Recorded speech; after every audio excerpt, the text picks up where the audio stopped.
I never thought I would see the day. Darkness is good. Impossible. In fact, it's so good that not only did I put in the time to test it, but I've put in the time to bring you a little deck profile for it. So, let's get started.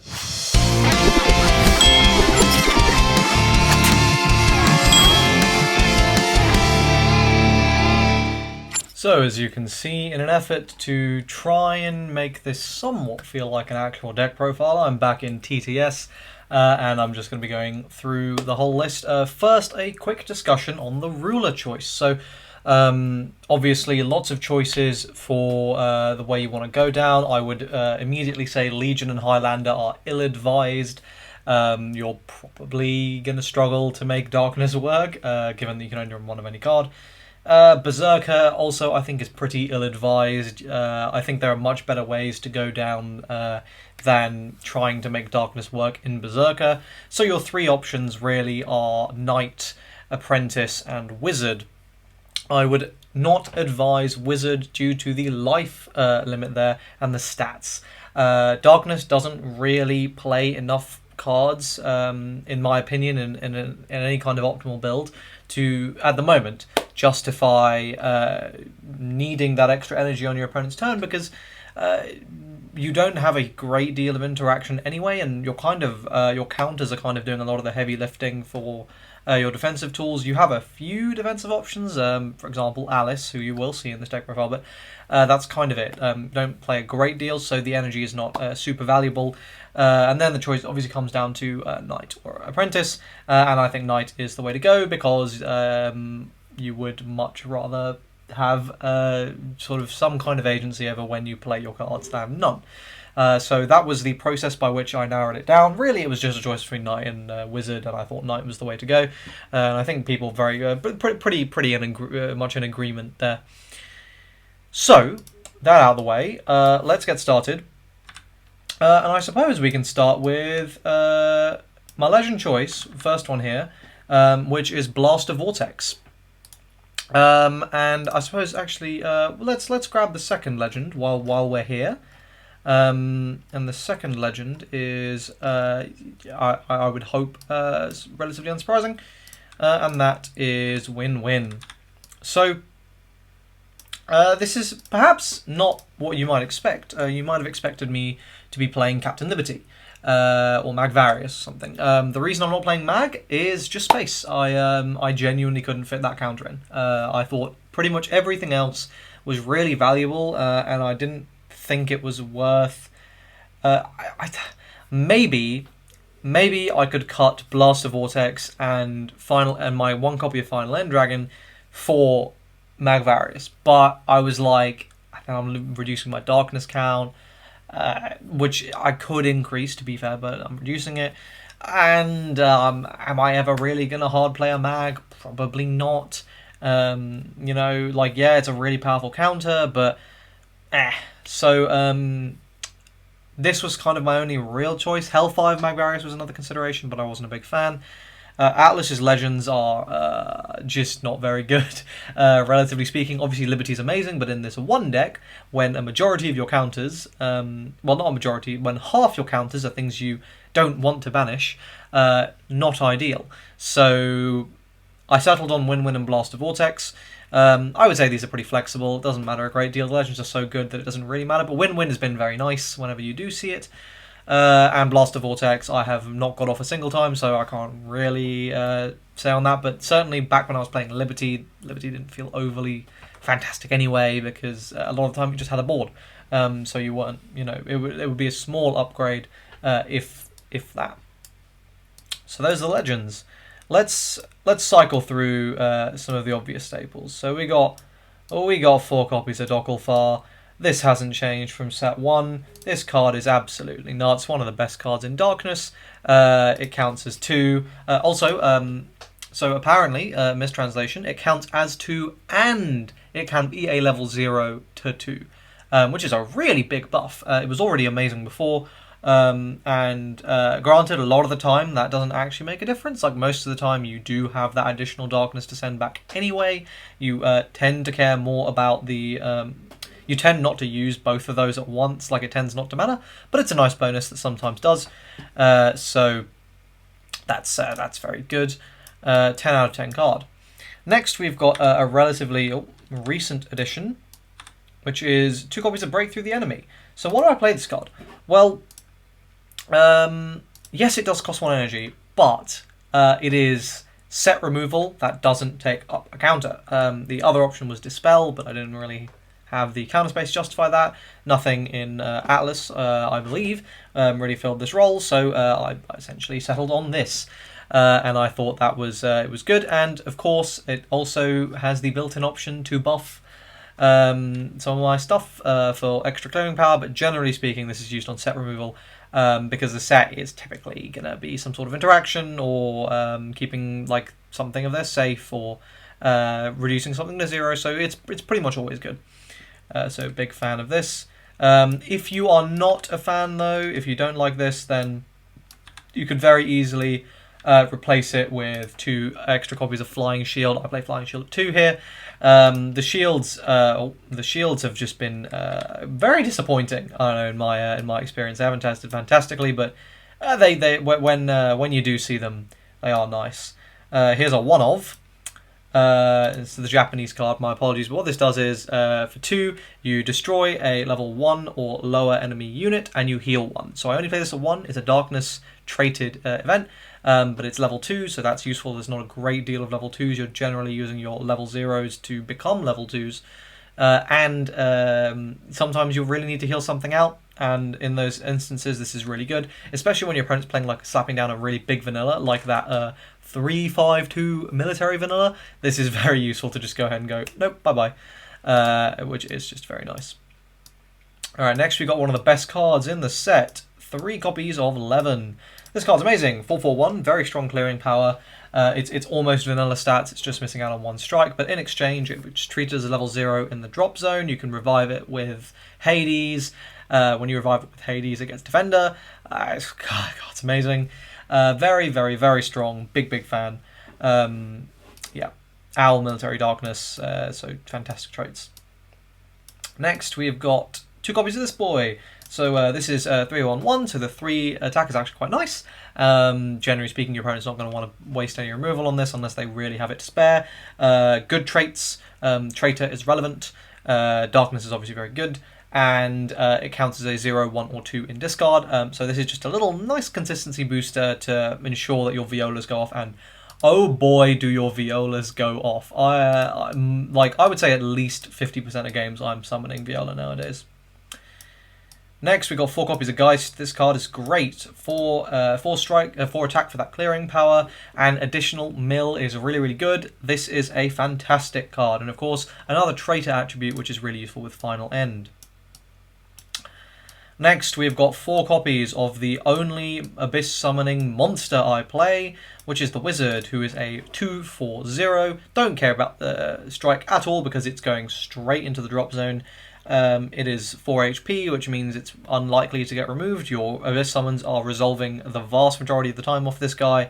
Just super good. Only thing I wish you had a Darkness trait, but frankly I'll happily give that up for a level 1 Abyss summon that is also well statted. This is what the Abyss summoners should have been like in set 1 to make this deck viable. And I absolutely stand by what I said, by the way, in set 1 about Darkness sucking. That shit was fucking garbage. If you are looking to play Darkness in set 1, I advise you to pick up the staples and then pack them away in your deck box and wait till set 2. Because if set 2 is your first experience with Darkness, you're going to have a good time. If set 1 is your first experience with Darkness, you are not going to have a good time. That is for sure. Anyway, on to the next card. We play 2 copies of Viola. Don't need more than this. I've got targeted ways next, actually, to directly mill it. It's very bricky. You do not want to... Ideally, you just don't want to see this more than once in your hand, and you just immediately want to pay that energy to discard it. There are better level 3s to summon. Basically, any level 3 is better than this to actually hard play. So it's just a card you want in your deck to mill out with Voltona. Speaking of Voltona... Let's go ahead and get this guy out. Absolute staple 4 of. So impactful. I am very lucky, I should say, in my testing. I was getting this guy turn 1 a lot. Definitely felt like more than I should be, considering I was getting, 3 cards. But, easy turn 1 play. Even going first, it's just a very easy turn 1 play because, yeah, you don't really care. Like, okay, they might just pop it off a defensive counter, but whatever. You've got your targeted mill, filling your discard. Immediately, that is 3 darkness in your discard, but considering the fact that Dockerfile will count for 2, it's 4 darkness. So there have been games where, depending on my counters, I've been able to Abyss Summon turn 2 immediately thanks to Voltonus. So this is a very, very, very important card for Darkness. Has done a great deal to make the deck much more playable. I played 2 copies of Make a Killing. I like this at 2. You don't want to see it too often.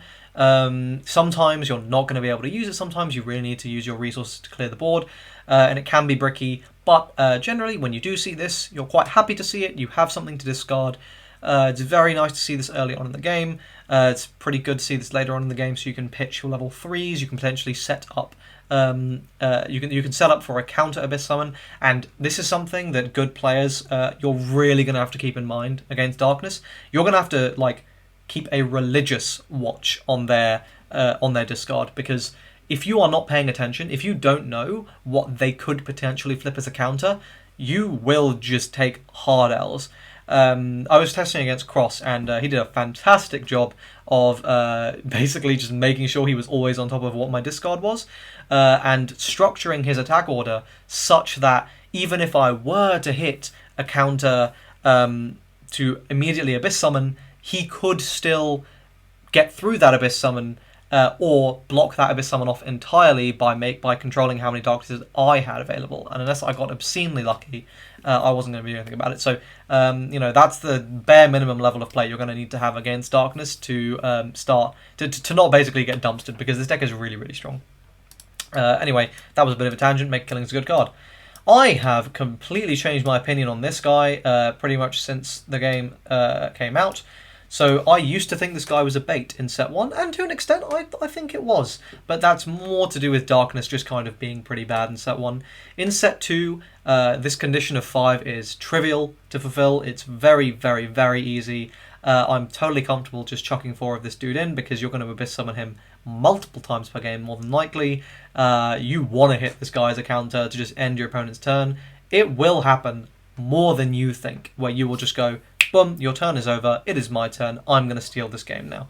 There was one game in particular where I was testing this, where I didn't see a single counter, I didn't see a single shield, I just took 10 damage straight to the face, and then hit this guy off the 11th, ended my opponent's turn, and just won the game the next turn. So, it happens. Just a very, very strong card, and yeah, really, really flows very nicely with the deck in set 2. Here is the real most important card in set 2, and I think this genuinely has completely changed the game as far as Darkness is concerned. This card has done so much to make this deck viable, and that's Balaam Rem Rex. My soul is one with the Darkness. This card's insane. It's an Abyss Summon that your opponent at this time in the game cannot interact with. There is no way to stop this at the moment. Which is amazing. It's also giving you a 25% chance whenever you counter to just Abyss Summon. I'm telling you, there will be games where your opponent pings in for 1, deals the damage, you hit this, or they swing with their ruler or something, you hit this, you Abyss Summon a Viola, you board wipe them, and you win the next turn. I'm telling you, these games will happen. This card is insane. It's so strong. I saw some people talking about that they didn't seem to think that the counter was that good. It wasn't going to matter. I'm telling you, you are wrong. The counter is phenomenal. This is insane. One note I will say about these proxies. This says immediate. It is not immediate. It is a standard timing action. It's not immediate. That would make that. I don't even want to think about Darkness with access to this at immediate timing. But yeah, fantastic card, incredibly strong. Let's move on to this. So I played 2 copies of Gelder's Grom, this is just very nice. You don't want to play too many of it, but generally speaking, it's just going to be a nice little bit of targeted removal that goes pop and feels very, very good to use. Really, really good.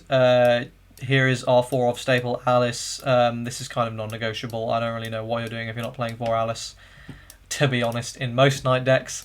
1 copy of Final End. I played this just to have the option. I appreciate the counter's good, but it's... I would rather summon Viola most of the time. Not Viola, sorry. I would rather summon... I've forgotten its name now. Rex. I would rather summon Rex most of the time than this. I would rather hit Rex as a counter pretty much most of the time than... Well, that's not true, but like... Basically, if I'm maximizing one of these two, I want it to be Rex, because if I see this earlier on in the game, cool. It's probably not going to be game swinging, but if I see Rex later in the game, that is probably going to be game swinging. And maybe that's bad logic. It probably is, but I'm just not a fan of this guy. Like, it's fine. Bearing in mind, a lot of your level 3s are not actually dragon traded. Like, Rex is not a dragon. I play, and I suppose the final card of this deck we'll get to here, which is 3 Shadow of Hades. This is also not a dragon. So I actually don't play that many dragons. Generally speaking, I'm going to be discarding traitors, and I don't play that many traitors either for Final End skills. So I think it's a nice tool to have, but it's not something I make a priority. It's just something that I want to have access to. And then finally, 3 copies of Shadow of Hades. I am tempted to just cut Final End and just play 4 Hades, because hitting Hades of a counter is essentially like a heal 4. Because you heal 1 from the Hades and you revive 11 to center, and that's going to, at bare minimum, block a ruler attack or something equivalent. I'd like bare minimum, it's like a heal 2. At best, it's a heal 4. Best, it's a heal 5, actually, if it blocks a Berserker. So, yeah, very, very, very strong card there. That's my Darkness deck. I will put the full picture on screen now. Actually, I'll put it on screen now. Hello. So here it is.